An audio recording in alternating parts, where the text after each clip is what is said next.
జగన్ పాలనలో జంగిల్గా మారిపోయింది రాష్ట్రం. వాళ్ళ నాన్న డాక్టర్ రాజశేఖర రెడ్డి ఉన్నప్పుడు మేము క్యాబినెట్లో ఫస్ట్ క్యాబినెట్లో మినిస్టర్ 7వ మెంబర్. ఆయన చిరునవ్వే చినుకుగా మారిపోయింది. జగన్ వచ్చినాక నవరత్నాలు తప్ప ఇచ్చిన పథకాలు లేవు. సాగునీరు రాష్ట్రానికి భవిష్యత్తు లేదు, భద్రత లేదు, బాధ్యత లేదు, భరోసా లేదు, శాంతి భద్రత లేదు. శాండు మైను పొలిటికల్ పంచుకుతారు. ఇసుక మాఫియా, లిక్కర్ మాఫియా, తర్వాత ఈ దోపిడీ, హత్యలు, మానభంగాలు.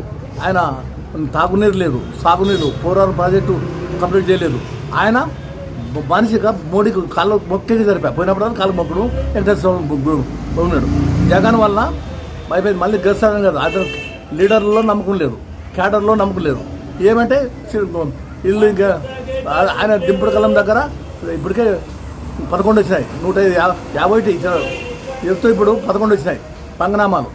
కాబట్టి ఈరోజు ఎన్డీఏకి ఫుల్ సపోర్ట్ ఎవరు? పవన్ కళ్యాణ్, చంద్రబాబు నాయుడు. ఖచ్చితంగా నిధులు వస్తాయి. ఖచ్చితంగా మాకు ఆలూరు తాలూకా వెనుకబడి మధ్య నేను మంత్రిగా ఉన్నప్పుడు అన్ని విధాలుగా జిల్లాలోనూ కానీ రాష్ట్రంలో కూడా నా వంతుగా పనిచేశాను. ఎక్కడ అవినీతికి లేదు, ఉద్యోగాలు అమ్ముకోలేదు. కాబట్టి నీతి నిజాయితీ గల వ్యక్తులు కరువైనారు. జగన్ దాంట్లో ఉండేదంతా దొంగలు, గది దొంగలు, మరి కూలికోరులు అందరూ ఉన్నారు. నోటుకొచ్చినట్టు తిట్టడమే. మీడియా సాక్షి పేపర్కు మనసాక్షి లేదు. ఈరోజు చంద్రబాబు నాయుడు 48 చరిత్ర 4వసారి. పవన్ కళ్యాణ్ తెలివితేటలు ఈరోజు నీతి నిజాయితీగా 10 ఏళ్ళు ఆయన అనుభవం, ఆయన జ్ఞానం, ఆయనకు ఉండే ముందు మేధస్సు, దీర్ఘదృష్టి, దూరదృష్టి చంద్రబాబు నాయకత్వం అవసరమని ప్రజలు కోరుకుంటున్నారు. ఆయనే 10 ఏళ్ళు ఉండి ఆయన ఎక్కడ చూసినా నిరంతరం చేస్తున్నాడు. సినిమాలను కూడా పెండింగ్ పెట్టేసి తిరుగుతున్నాడు. కాబట్టి ఇలాంటి డెడికేటెడ్ కమిటెడ్ పర్సన్, ఒక నీతి నిజాయితీ గల పవన్ కళ్యాణ్ రావడం. పవన్ కళ్యాణ్ అర్జునుడు అయితే కృష్ణుడు చంద్రబాబు నాయుడు. కాబట్టి ఈరోజు సెంటర్లో వాళ్ళిద్దరు పోయి ఐకమత్యంగా ఉండి ఖచ్చితంగా నెక్స్ట్ టైం కూడా ఇట్లా పాలిస్తే వాళ్ళు సూపర్ 6 అతన్ని ఫిలప్ చేయాలి. ఎందుకంటే ఇచ్చిన మాటను నిలబెట్టుకోవాలి. ఈరోజు 4,000 పెన్షన్ ఇచ్చినారు, 4,000 ఇచ్చినారు. తర్వాత 6 పథకాలు అమలు పరిస్తే ఖచ్చితంగా రోడ్లు లేవు. దాని వేదావతి 1000 కోట్లు ఉంది. ఆ 1000 కోట్లు ఒక 3-4 వేల కోట్లు ఇచ్చారు వేదావతి. మొత్తం అలైన్మెంట్ సర్వే చేసి ప్రజలకు చెప్తే కూడా వాళ్ళే భక్తులు టిప్పర్లు పెట్టుకొని వాళ్ళే లెవెల్ చేస్తారు, నీళ్లు భద్రత చేస్తారు. నదులు సముద్రాలు అనుసంధానం చేయాలి. లేదా పేదవాళ్ళకి 5 కోట్ల వరకు కొలెస్ట్రాల్ సెక్యూరిటీ లేకుండా డాక్టర్కు వాళ్ళు పరిశ్రమలు, కంపెనీలు తేవాలి. మరి ఈరోజు యమునూరు, మరి మిల్క్ డైరీస్, టెక్స్టైల్ ఇక పెట్టాలి.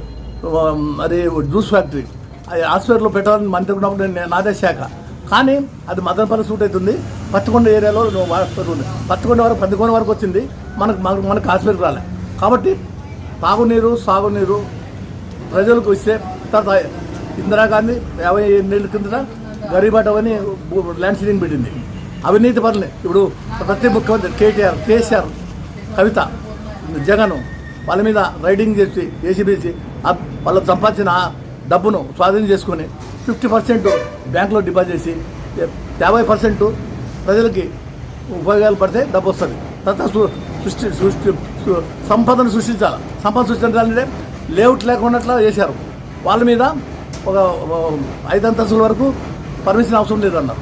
తర్వాత ఆ భూమి పేదవాళ్ళకి భూములు ఏడాడు ఉండవో ఎండోమెంట్ భూములు, అసైన్మెంట్ ల్యాండ్స్, తర్వాత క్రిస్టియన్ ల్యాండ్స్, వక్ఫ్ ల్యాండ్స్ కబ్జా అయినాయి. ఇవన్నీ తర్వాత 50,000 ఎకరాలు 170 కాన్స్టిట్యున్సీలో గత ప్రభుత్వంలో కబ్జా అయిపోయినాయి. కాబట్టి దీన్ని వెలుగు తీసేవాల్సిన బాధ్యత మరి మోడీ గారు గతంలో నేను వస్తే ఎన్డీఏ ప్రభుత్వం వస్తే 20,000 లక్షల కోట్లు స్విస్ బ్యాంకులో తీసుకొస్తున్నాడు. ఆయన కానీ 14 లక్షల కోట్లు ఇచ్చాడు. అది ఒక్కొక్కరికి 15,000 లక్షలు ఇస్తున్నాడు. 2 కోట్ల ఉద్యోగాలు ఇస్తూ ఉన్నాడు సంవత్సరానికి. మరి ఇప్పుడు 11 సంవత్సరాలు అవుతుంది. కాబట్టి మోడీ మానవతా దృక్పథంతో పనిచేయాలని నేను కోరుకుంటాను. అందులో గతంలో నేను బీజేపీలో 6 సంవత్సరాలు ఉన్నాను. హరిబాబు నా మంచి మహానుభావుడు. ఆయన మిజోరం గవర్నర్ అయినాడు. తర్వాత ఈరోజు ఒరిస్సా గవర్నర్ అయ్యాడు, దత్తాత్రేయ.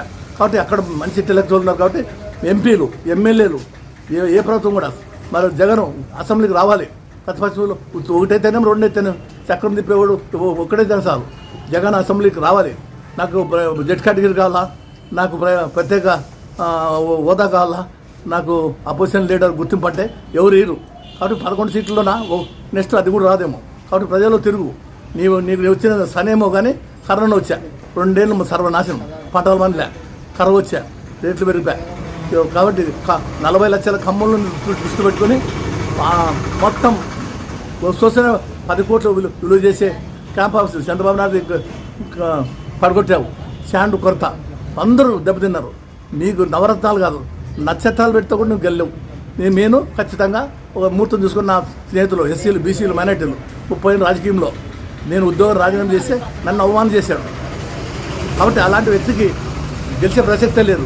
దాంట్లో ఉన్నారంటే దోపిడీదారులు, ల్యాండ్ మాఫియా, లిక్కర్ మాఫియా, హత్యకూరులు వాళ్ళే ఉండేది. కాబట్టి నాలాంటి వాళ్ళు దాంట్లో తరం కావు. కాంగ్రెస్ ఇంకా 15 ఏళ్ళు పోరాడాల. ఇలాంటి ఇప్పుడు నాయకత్వం బాగలేదు. కాబట్టి ప్రశ్నించేవాడు కాదు, ప్రశ్నించే గొంతులు అంచివేసే విధానం పోవాలి ఇప్పుడు. కాబట్టి అన్ని వర్గాలు, పేద వర్గాలు, కులాలకు అతీతంగా, మతాలకు అతీతంగా అంబేద్కర్ ఆశయాలతో ప్రజాస్వామ్యబద్ధంగా రాజ్యాంగం పాలించాలా.